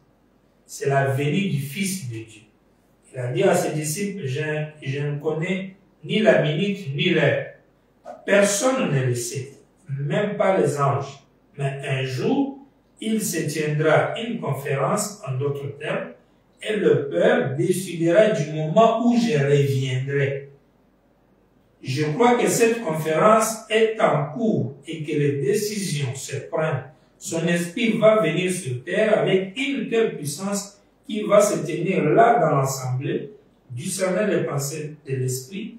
En effet, la Bible dit, la parole de Dieu est plus vivante, plus efficace qu'il n'épée quelqu'un à des tranchants, pénétrante même jusqu'à la moelle de l'os. Elle discerne les pensées du cœur.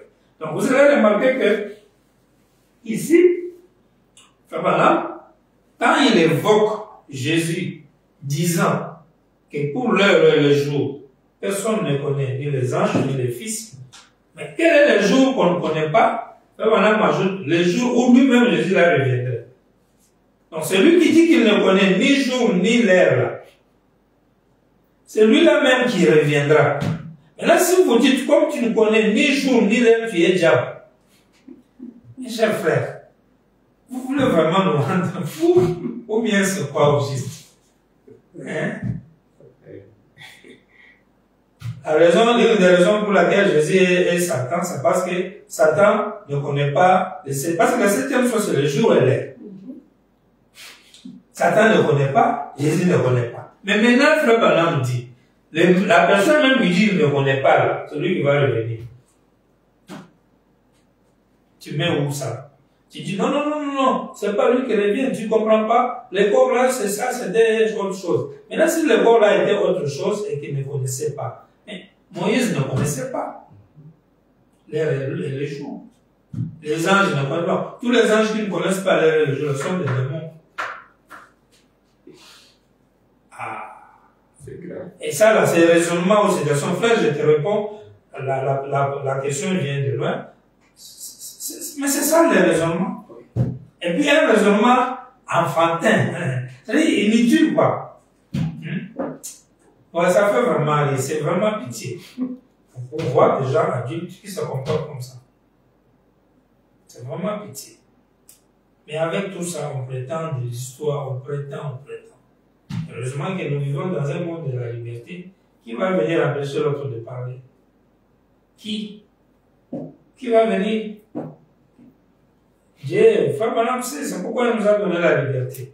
Tout celui qui se sent appelé par Dieu, qu'il prêche ce qu'il croit. Et on verra qui mangera l'autre. C'est tout.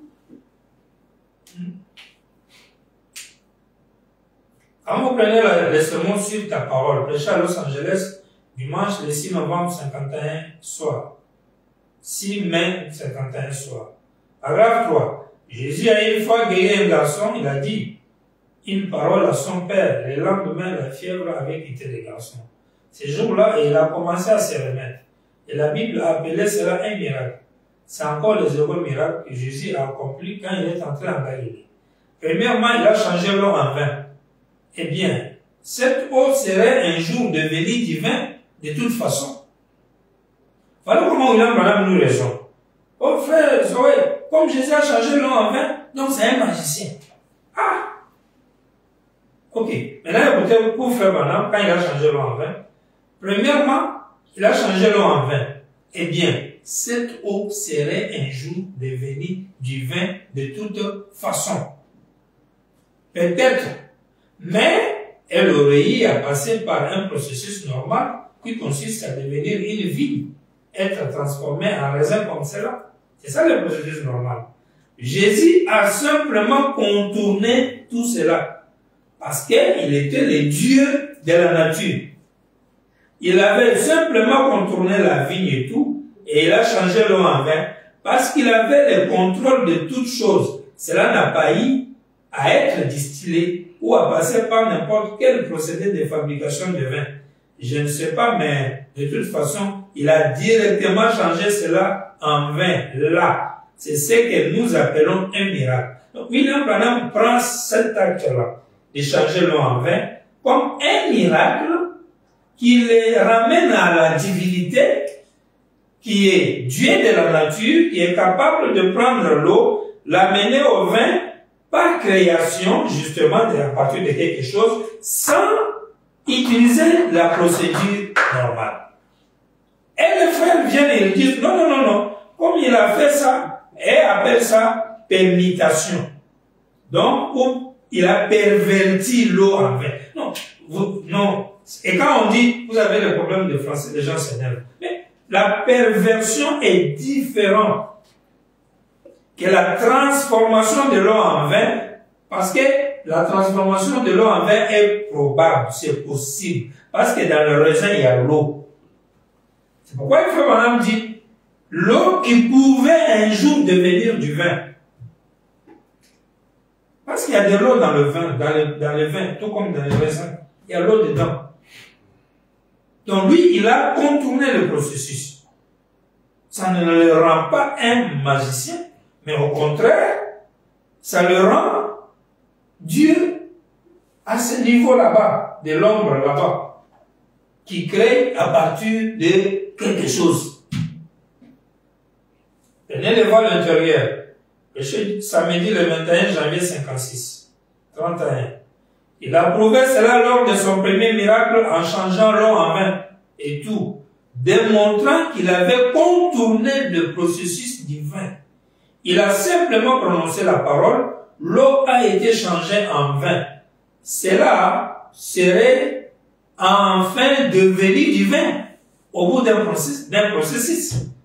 La vigne et la fermentation dans une cuve est devenue du vin, assurément. Mais Dieu a simplement prononcé la parole et cela a contourné tout ce processus. C'est ce qu'il fera dans la résurrection. Donc, même quand il avait fait l'eau en vin là, maintenant vous montre combien il a contourné le processus de raisin, fermentation, et il ajoute, c'est ce qu'il fera dans la résurrection. Parce que dans la résurrection, il contournera le système ou le processus de creuser les tombes et chercher des vieux cadavres. Il parle seulement et l'homme apparaît. Résurrection. Et pour prouver plus tard qu'il fera comme cela la résurrection, parce que Dieu ne fait rien pour rien, c'est pourquoi il avait changé l'eau en vin. Vous prenez ça, vous dites non, c'est ce qui les rend magiciens. Maintenant, entre vous et Dieu, vous ne voyez pas que vous êtes déjà antichrist. Vous ne vous voyez pas être déjà dans une position où Branham dit autre chose, vous dites autre chose, mais en même temps, vous vous présentez que non, c'est Branham, c'est Branham. Quel Branham? Ce n'est pas le Branham, ce n'est pas le troisième mensonge, ce n'est pas ce message. C'est pas ça. C'est un autre monde. C'est pourquoi vous êtes des vrais ramassis, des vraies dénominations qu'on puisse avoir, au même titre que catholique. Au même titre que catholique. Parce que la spécialité de la dénomination du diable et du serpent, c'est d'insinuer des histoires dans la parole qui ne s'y retrouvent pas. L'organisation, la dénomination. Et puis à cela, vous allez ajouter l'impureté, et la méchanceté, les mensonges, et les insultes, et ces manques du respect complet et tout. Donc ça part en même temps, les critiques, la haine, tout se mélanger. Et vous avez un animal couleur pâle, tout mélangé. Mais avec les photos de Papa Branham du matin au soir. Mais des dénominations diaboliques. Et c'est possible. Il vous suffit seulement de devenir quelqu'un qui s'oppose à ce que Dieu dit. Comment tu sauras que tu ne t'opposes pas à ce que Dieu dit? Que les Écritures se relient toujours. Même si tu écoutes les bandes. Quand tu écoutes les bandes, tu écoutes qui a ton opinion que tu auras après avoir écouté la bande. Madame n'a jamais dit, en écoutant la bande, ça vous fait manquer une opinion. Non. Vous avez une opinion. Vous avez une opinion. Les tech boys ont une opinion. C'est pourquoi il y en a qui adorent, il y en a qui disent baptême au nom de Branham, les autres au nom de Jésus, les autres Joseph, mais tous les tech boys. Vous voyez? Donc le problème, c'est pas ça. Le problème est que Dieu t'aide à avoir un esprit qui, quand tu écoutes la bande, tu lis brochure, tu entends un pasteur prêcher, ou même le pasteur qui prêche, qu'il soit sous l'onction branhamique, afin de bien relier les Écritures.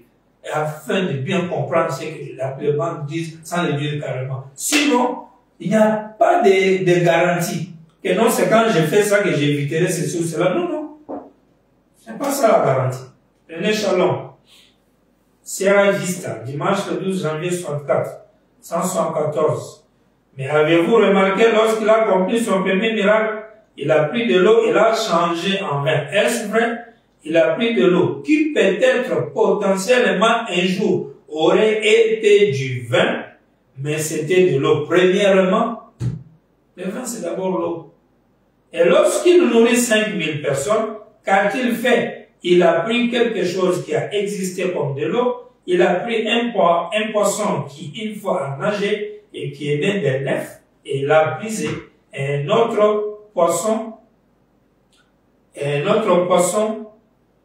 a cru sur la création qui était la création originale. Il a pris du pain qui était une fois du blé, qui était une semence, et qui est devenu du pain, et il a pris ce pain, et la création s'est simplement multipliée. Mais dans le bois, il n'y avait là-bas rien pour faire un éclairage, que cela soit et cela fit, sans qu'il y ait quelque chose d'où cela puisse provenir. Qu'est-ce? Écoutez, le même Jésus-Christ. Point. Voyez-vous, vous ferez de plus grandes choses que celles-ci, car je m'en vais au Père. Non pas prendre quelque chose qui était créé et le briser, et ensuite multiplier la création, mais absolument créer, montrant qu'il est le même Jéhovah qui s'est tenu là et a dit que cela soit et cela fit. Sa parole a été manifestée. Lorsqu'il était fait chair sur la terre, il a pris sa création originale, il l'a brisée et il l'a multipliée. Mais maintenant, dans les derniers jours, lorsqu'il revient parmi nous, la même lumière qui est descendue a dit que la lumière soit, voyez-vous, il appelle simplement la création à l'existence. Vous ferez de plus grandes choses que celle-ci, car je m'en vais à mon Père. Souvenez-vous, nous sommes en ce moment-là. Donc William Branham, quand lui prend Jésus en train de multiplier le pain, multiplier les poissons, changer l'eau en vin, cela ne rend pas Jésus diabolique, ni un sujet d'insulte, parce que c'est les choses sacrées de Dieu et c'est dans la parole de Dieu. Dans la parole de Dieu, tout est sacré. Rien ne se traite là-bas avec légèreté, ni avec plaisanterie. Voilà pourquoi, pour William Branham, il dit, ce qu'il avait fait là, c'est le grand Jéhovah là, qui était au commencement, qui a dit que la lumière soit et la lumière fit dans la Genèse. C'est lui qui fit faire chair là-bas et qui multiplia quelque chose à partir d'une chose authentique. Puis dans les derniers jours, il recrée comme au commencement, au moyen de la parole, sans utiliser quelque chose. La même personne. Ce n'est pas deux personnes différentes. Donc, insinuer ou accorder autant des insultes à un prophète Jésus de son temps, parce qu'il n'a pas créé par la parole, mais vous ne faites que de la folie. Ça n'a pas de sens. Dieu ne voulait pas en ce moment-là créer par la parole. Prenez question réponse numéro 3. 30 août 64 au matin, paragraphe 95. Maintenant, quand on en arrive à la création des choses, c'est vrai, Jésus n'a jamais créé directement quelque chose en l'amenant à l'existence. Directement. Il a créé, mais à partir de quelque chose. Alors que, directement, non. Directement, ça y est dans la Genèse, et ça y est aujourd'hui. Tant de la fin. Vous voyez, il dit, directement quelque chose en l'amenant à l'existence. Il prenait d'abord une substance. Il prit de l'eau et en fit du vin. Il prit du pain et en fit davantage de pain. Il prit du poisson et en fit davantage de poisson. Mais il a promis que de plus grandes choses que celles-ci auraient lieu. Voyez, eh bien, pourquoi? C'est un temps plus mauvais que celui où il était ici. Voyez, c'est toujours lui, mais utilisant votre tabernacle. Qui est le diable qui crée, ou bien qui multiplie, qui charge l'eau en main? Quel diable? Ce n'est pas les attributs du diable. Il n'y a aucune comparaison de frère Branham. Oh, Jésus, comme tu ne connais pas septième saut, Satan ne connaît pas septième saut, donc ça c'est le raisonnement pastoral. Troisième exode.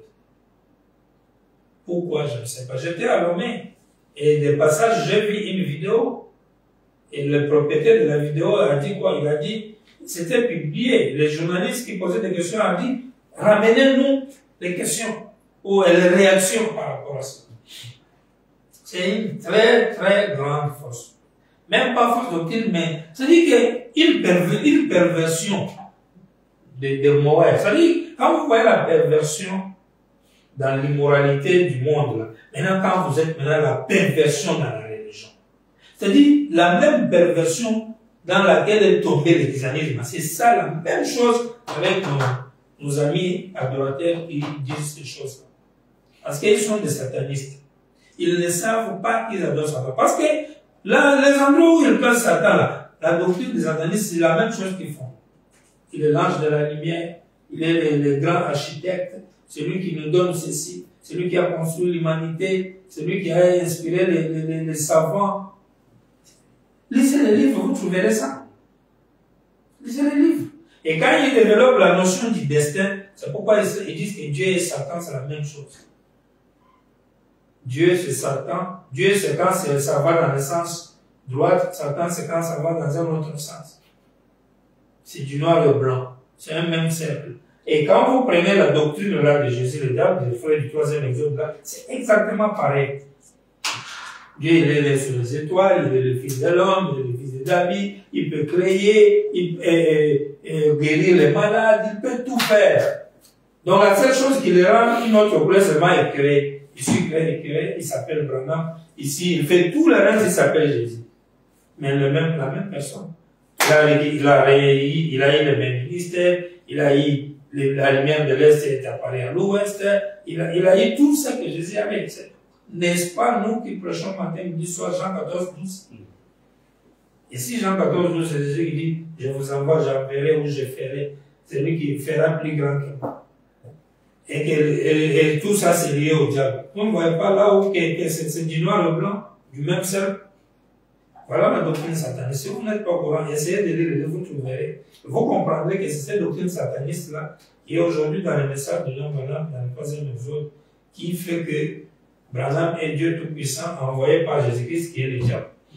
Branham est Dieu Tout-Puissant, Elohim, le fort, mais qui a servi le diable. Parce qu'il a prêché Jésus là pendant 2000 ans, qui a été prêché 2000 ans, que lui est venu restaurer la foi des apôtres. Et même disent, Branham l'a élevé avant de le frapper. Donc Branham a élevé le diable, il l'a adoré, puis il a frappé le diable. Et la folie, cacophonie, on ne sait pas, comme on demande parfois, on est où là? On ne comprend pas. Et on appelle ça révélation. C'est une honte et c'est du blasphème.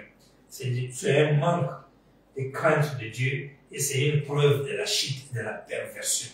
Et vous verrez que ça va coûter très cher parce que tous ces gens qui prennent ces mensonges seront humiliés, inhaïs, d'une manière où les gens auront que les yeux pour regarder et rien d'autre à dire. Nous nous arrêtons là.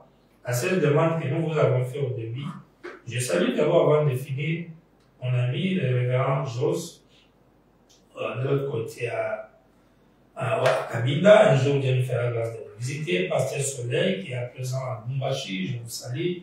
Tous les amis, le révérend Bob, le révérend Jouvet, Pasteur Moïse, tous les amis qui sont à Kinshasa là-bas, et tous ceux qui nous écrivent de loin, ainsi que tous ceux qui sont en marche pour aller explorer de nouvelles villes, de nouveaux pays pour l'évangélisation. Nous vous demandons la prière, sécration, pour que le Seigneur fasse quelque chose et délivre ses enfants. Vous pouvez vous abonner sur nos pages, c'est la seule chose qu'on vous demande, les repartager et aimer, c'est la seule chose que nous vous demandons. Au reste, que le Seigneur vous bénisse. Nous allons nous retrouver le dimanche pour le troisième saut du livre, dont vous aurez le contenu tout à l'heure, ou bien la fiche, et puis le contenu. Et la semaine prochaine, nous reviendrons encore dans notre émission avec d'autres questions. Que le Seigneur vous bénisse. Shalom.